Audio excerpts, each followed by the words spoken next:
All right, guys, welcome back to the garage. All right, first I just want to give you a little update on the garage. My awesome wife was nice enough to give up her spot in the garage so that I can move all my stuff over here and have a workspace over here. Check it out. I can walk around the charger, even with the door closed. I couldn't do that before, so it's pretty sweet. I got all my stuff over here. Got this wall painted, still got to paint those walls. I'm going to paint these cabinets. Still a lot of organizing to do, but it's coming along. So do me a favor, go down in the comments, give her a shout out, because now that I have a more efficient space to work in, that means better videos for you guys. All right, so we got the car up in jack stands. Now let me explain the current setup. I got Bilsteins all the way around, OEM shocks and struts, H&R 50888 springs. The front does have the SPC upper control arms, and the rear has Godspeed arms, which I'm not really a fan of, because usually if you replace this arm with an adjustable arm, you should really replace this one too, because trying to adjust camber with just this arm and not these two together really tweaks the hub back here. And I see a lot of guys complaining about breaking these, and that's probably why. You should always run dual adjustable arms so that this whole hub moves together. And as far as wheel setup, there were 20x9s in the front and 20x10s in the rear. The front had 245 45s and the rear had 275 40s. Now I do like the way the car sits low with the wheels and setup, but with as low as it is and having 275s in the back, there is more camber than I would like front and back. It kind of looks stancy in a way.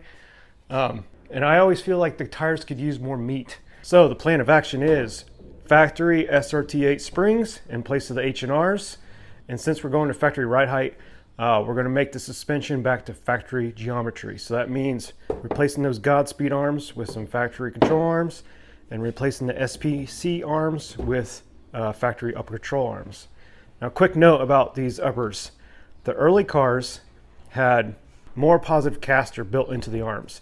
And 09 and up, I think, they revised the control arms, Mopar did, and to give less caster. Now, the early cars with the excessive positive caster is great for stability, but kind of numbs the steering. So when they revised the control arms, they dialed out that extra caster so that you get more responsive steering feel. So if you're going to replace your control arms and you have like an 05 to 08-ish car, you want to get the revised control arms, and the way you can tell is they have circles here.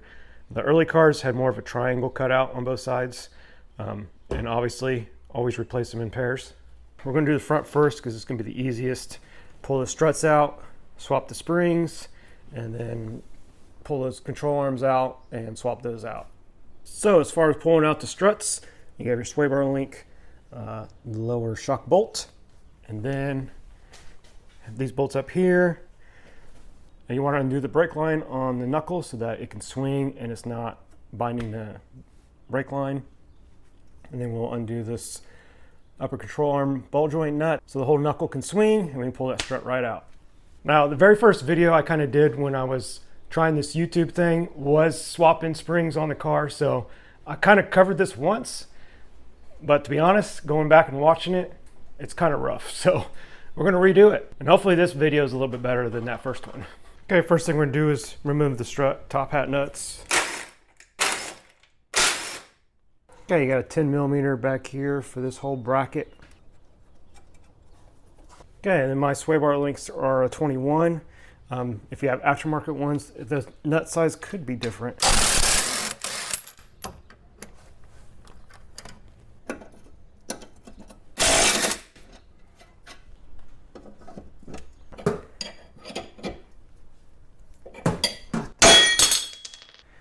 That thing was stuck.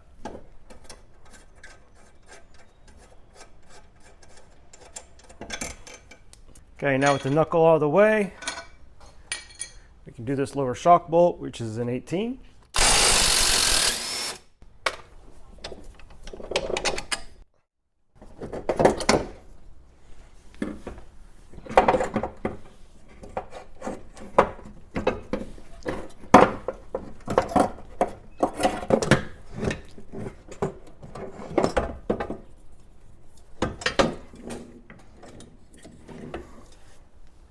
Okay, with that one out, let me go get the other one out real quick and we'll swap the springs. Okay, spring swap. You're gonna need some spring compressors.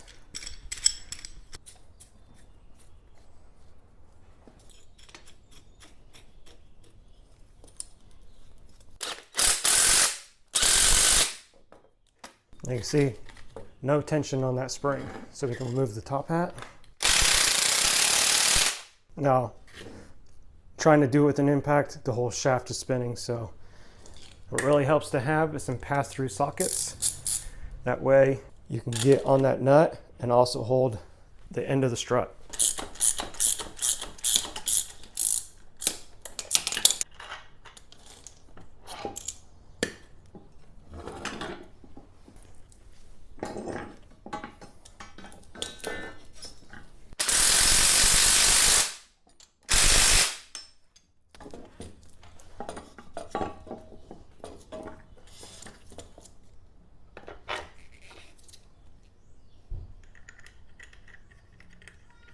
Now this top hat has to go in a certain direction. If you go cranking on this, you'll never be able to turn this. You want the whole assembly where it needs to be before you tighten that nut. Now after doing these cars so many times, what works best is if you line up the sway bar bracket right in the middle of these two studs that are closest together. Not the wide part, but the narrow part. If you line that end link bracket right between these two, it should be close enough to install them. Okay, I got it right where I want it to be. Obviously make sure your spring is sitting in the rubber isolators correctly, right up against the ends. I'm going to ram this thing home.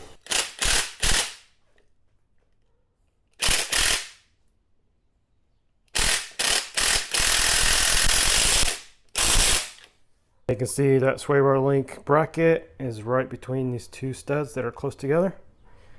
That should be perfect. Now I can take my spring compressors off.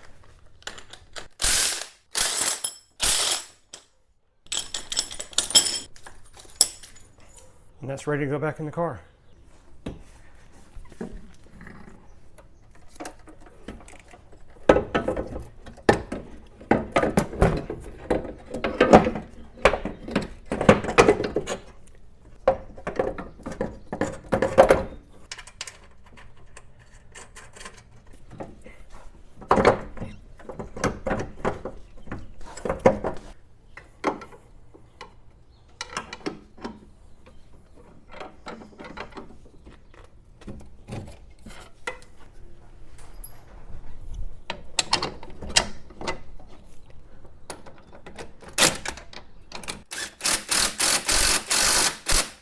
Now I'm not going to crank on that bolt, I'm just going to leave it loose for right now. All right, now when it comes to the control arms, the driver's side one, there's a nut back there and a nut behind the coolant reservoir. Then the passenger side, there's a nut right down here, and then also a nut back there. Now, to make your life easier, you can remove this bar and possibly even the wiper cowl, just so you're not fighting the back bolts. So I think that's the route I'm going to go, instead of trying to fight back there behind the strut towers to get those bolts. Take a few minutes, remove that cowl and that bar, that way we have easy access. Now what I think I'm going to do actually is remove the bolts for this bar, remove the push pins, pull the bar out, and that way we can just lift up the wiper cowl and not have to remove the wipers or some of these clips. Just worried that they're going to break. But we should be able to lift this up, get a wrench down there, get a wrench down there, and get those bolts out.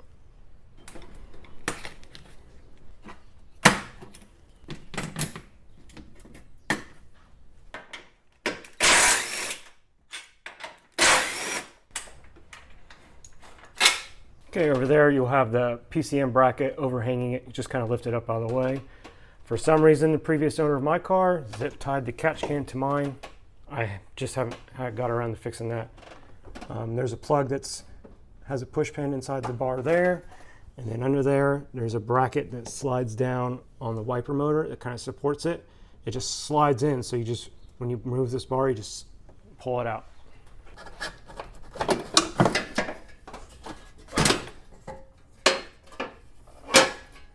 Okay, with the bar out of the way, so we can kind of lift this up, and there's a nut right back there. And then same thing over here, the nut's right down there. So kind of a pain to get to with all the harness in the way and stuff. It might help to remove this canister off of the bracket, maybe even this ground, just to get some room to get that nut off. Obviously this nut is exposed, no big deal. And for the last nut, it's right there. You might just remove the coolant tank, just push it over. That way you have more room there.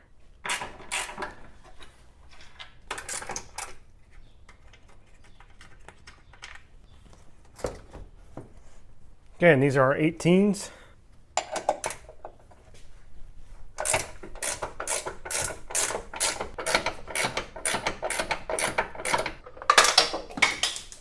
Now these bolts, they have this tang on there, so when it's sitting in there, you'll feel it move, but it'll catch. So you'll notice when I was loosening it, I was kind of holding tension on it so that the stud stayed in this position as I was loosening the nut. If not, it's just going to rock back and forth, and that nut will never loosen. Now, depending on your springs setup and stuff, you may be able to get these out with the strut in place. You may not be able to. So I just popped the top out of the strut tower so that I can slide these out. And I'll show you more once we get under there and remove those control arms.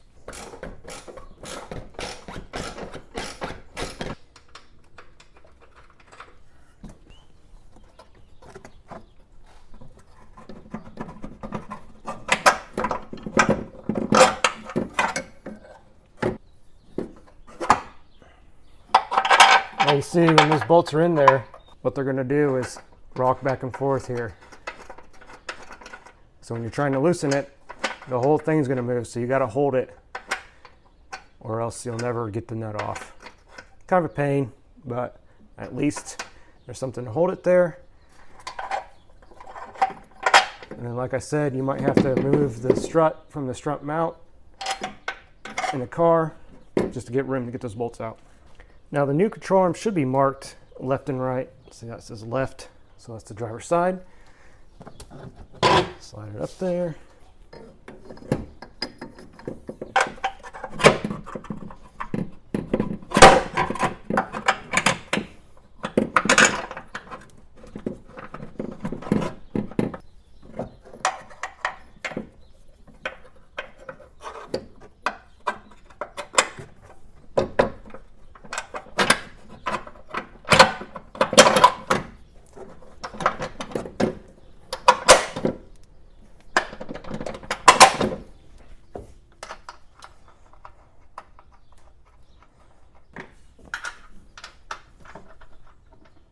Now we're just going to snug these up. We're not going to crank on them because we want the car to be at right height before you tighten those down.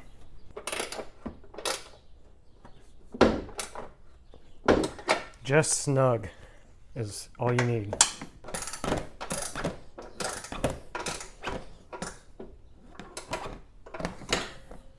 Now see how this still moves?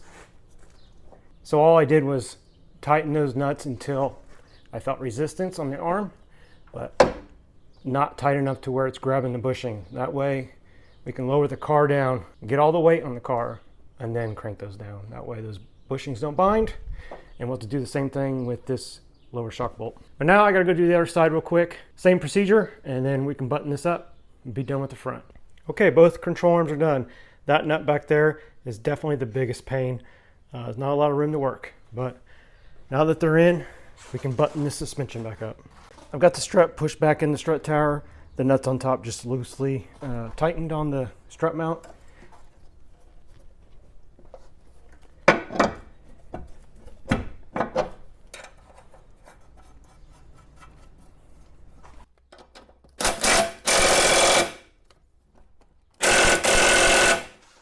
Gonna need some pressure.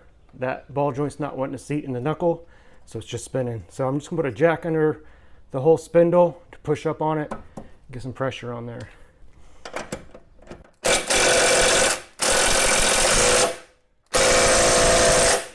Slide our end link back in.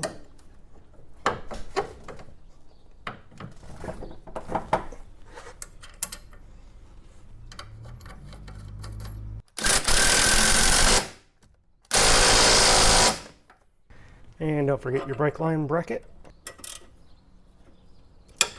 All right, got both sides buttoned up.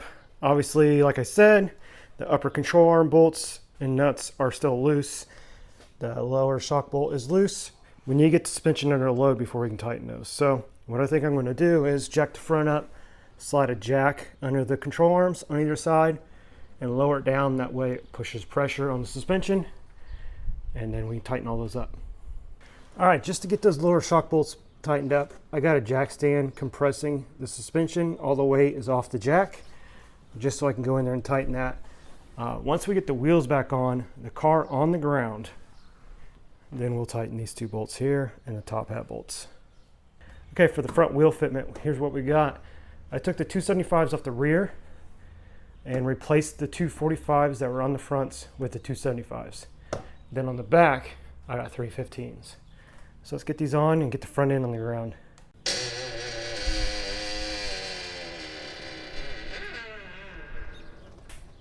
All right, front end's pretty much wrapped up. We got to do the control arm nuts still, the top hat nuts, but we'll wait until we get the rear done and the whole thing down on the ground. I did have some spacers on there. I think they're 5mm, but since we're doing a beefier tire, I figured better hold off on these, make sure we don't have any rubbing or clearance issues. But we are on stock springs now, SRT springs, so I think we'll be good. Don't forget, guys, if you want to add paddle shifters to your LX Dodge, I have all the wiring kits you need to make them function. 05 to 10 LX Dodges, no matter the model, as long as you have the NAG 1 5-speed. I got a direct wire kit for 05 to 07s, a direct wire kit for 08 to 10s. And if you don't want to do any wiring, easiest setup is the button setup with the Z Automotive transformer. And then even Pursuit, guys, with the column shifter, I got a harness kit for you guys too. If you want more information, check out my website, anthonysgarage1.com. It has examples of what paddles to look for, information on the kits. And if you want to order or have questions, hit me up on Instagram or Facebook. Let's get back to the video. All right, now the rear, the fun part. We're going to replace this control arm. I'm going to swap out those springs. And I think the way we're going to do it is the inner bolt down there. We're going to move that, and we can swing this control arm down. Now, if this is your first time doing this, that bolt is going to be facing the other way. The head will be towards the back, and the nut will be towards the front. And what that does is hit the exhaust. So, as you can see here, the last time I was in here, I just swapped that nut and bolt around so that when I take it apart this time, it's going to be way easier, because before I had to drop the exhaust down, remove the hangers, lower the exhaust down, that way I can get that bolt out. But now that it's swapped, you won't have to mess with the exhaust. So just a little tip, if you're doing this, once you get that bolt out and you go put it back in, swap it around like that. Now, as far as that control arm, I think the best bet is to replace it while the spring is out. I really don't want to drop the subframe down to get that bolt out. But we may have to do that anyway, depending on how much of a pain it is to get the stock springs in there. But let's just get to work and see what happens. Okay, first thing we're going to do is remove the lower shock bolt. It should be an 18 nut and a 15 bolt.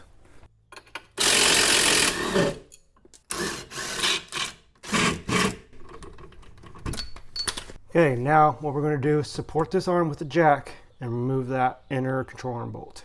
And it's going to be the same thing, 18 nut, and the bolt is a 15. And very carefully, we're going to lower the jack. Release the tension on that spring. There we go. Just like that. Okay, now we're going to try to remove this control arm with that bolt there. At least get this one undone, and then we'll zap that one out. What's it, 18? Oh, not even tight. Awesome. Oh, maybe it is tight. Okay. Okay. This bolt and nut, the assembly itself was loose, but the nut was frozen on there. So it took some fighting to get that loose. Also, it turns out that is a lock nut. You can see it's oval and not perfectly round. I don't know if that's showing up, but got it loose. So the bolt's almost out. I'm going to yank this bolt right here out. Now, since there's no spring in here and the lower control arm's undone, you should not have any, surprises when you let go of this bolt and that bolt. And like everything else, it's an 18 on both sides.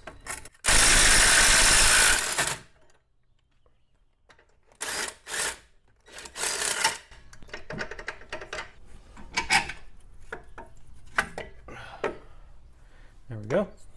And just like the fronts, these are marked left and right. So this is the left, and they go in like this, where the big notch here is towards the back.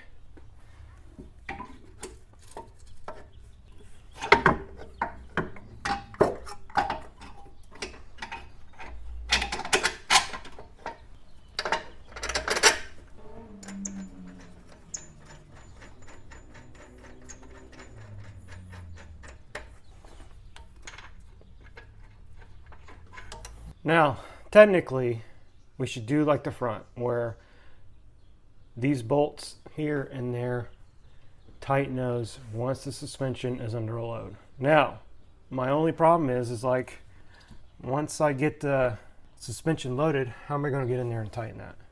Especially once the spring's in there. So, I think what I'm going to do is, while the spring's out, I'm going to take the jack under the whole knuckle and lift it roughly where I think it's going to be and tighten that inner bolt and this bolt. As best I can do. I just don't see how it's feasible to tighten that once the spring's in here and the suspension's under load. There's just no way we're going to tighten that. Now eventually I plan on dropping this whole subframe, taking the arms out, replacing the arm bushings with poly bushings. So I'm not too concerned about these rubber bushings for now. We'll just do the best we can. All right, now I have the suspension compressed a little bit. I'm going to tighten that bolt and tighten this bolt.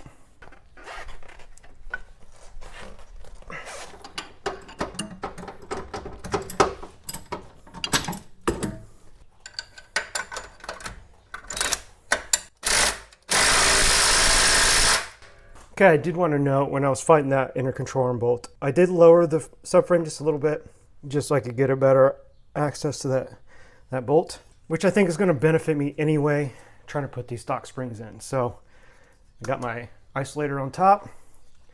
This sits in a certain spot down in the pocket on the control arm, so pay attention to that, and let's see how this goes.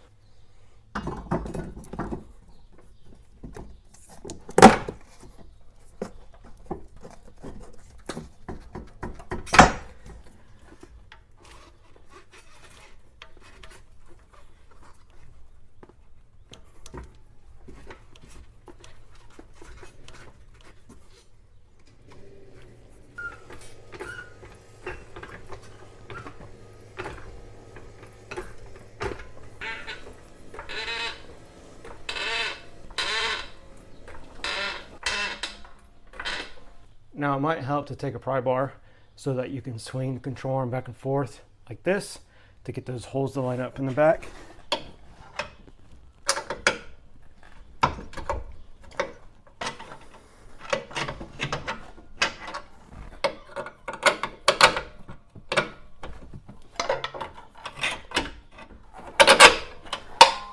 All right, got it in one side.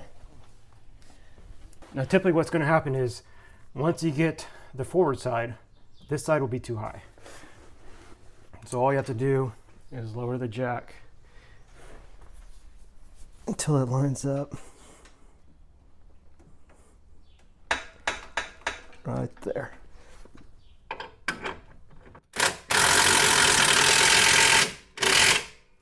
Get this nut on.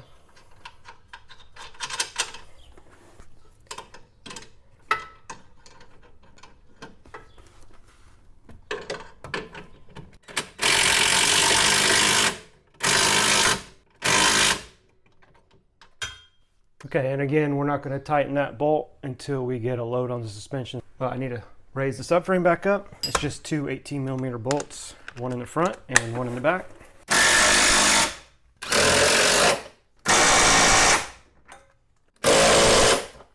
Now, don't forget your lower shock bolt.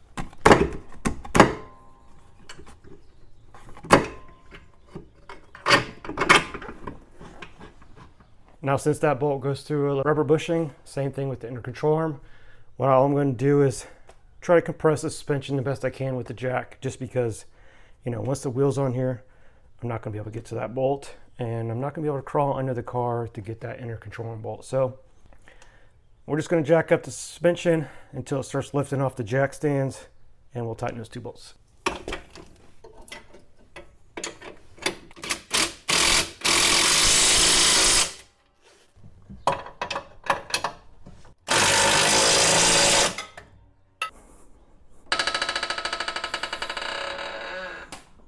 And just like that, we're done with this side. Let me go repeat the other side and we can get these wheels on. I got the other side wrapped up. I just wanted to make a note about these upper control arms. Now, I know typically these cars run a lot of negative camber from the factory with stock arms, so we will see how it sits with the 315s. If I can get away with less camber, all I'm going to do is get the camber correction bushings for these 2 arms. I've used those many times in the past, and they work out great, but they're one-time use. So once you push these bushings out of these arms and push the new ones in, you're not supposed to redo it. So that's the only guesswork you have to do, is how much camber you want to add or take away with those bushings. So, but let's throw these meaty tires on there and see how it looks.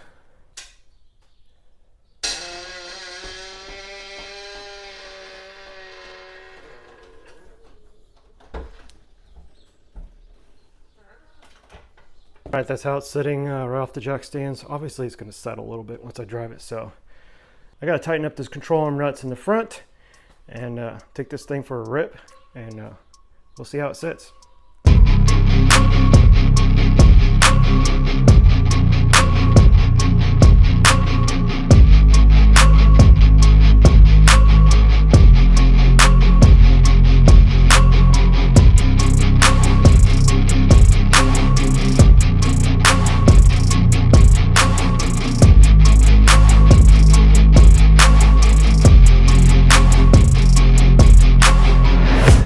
What do you guys think? Did I ruin it or did I make it better? I tell you what, I love the meaty fitment on the tires. Also, it rides amazing. So comfortable to drive. It steers nice and light now. It just seems to handle way better. Yeah, there's a little wheel well gap front and back. I mean, I'll take it. The way it handles, the way it feels, the way it rides. Factory SRT 8 suspension. Perfect. Now it can still settle a little bit. I've only got maybe 5 miles on it total. So we'll see how it goes, but I'm ecstatic. I couldn't be happier. I'm glad I made this change. Again, the meaty tires just fit the car so much better. And so far I've got no rubbing, nothing like that, not from the rears or the fronts. I took it on some hard turns, nothing. So it kind of makes me want to drive the car all the time now. Now, obviously, it still needs alignment, but I got tons of stuff to do on the front end. So one of the next suspension things we're going to do is we're going to drop the steering rack. I'll probably do energy suspension bushings in the rack, and I got new inner and outer tie rods to go in, new front lower control arms and tension arms, new sway bar links, and I'm going to drop the subframe and repaint the subframe. So everything in the front end will be new or refinished, and then it's time to do the back. And I'm hoping by the time I get to the back, I can get my hands on Traction Concepts LSD. I'm curious to see how that works. I know it's not the best. Obviously, a get rag diff from like a 09 and up SRT8 would be the best, but those are expensive. This already has the SRT 306 rear diff, but it's still open. But before we get to all that, summer's coming. I got a new condenser to go in, and while we're in there, we're going to do a transmission cooler and a power steering cooler, and then also got an SRT8 power steering pump, and then an SRT8 crank pulley. On 05 to 07 cars, the crank pulley was larger than the 6.1 pulley. So what that's going to do is it's going to underdrive the accessories. That'll make this power steering pump last longer. Now on 09 and up 5.7s, they're all the same diameter as the 6.1 pulley, so it doesn't really work. But if you're interested in all this stuff, you want to see more, I got lots planned. Hit that subscribe button, give me a like, do all that stuff for me. I appreciate all you guys for watching, all the subscribers, and I'll catch you on the next one.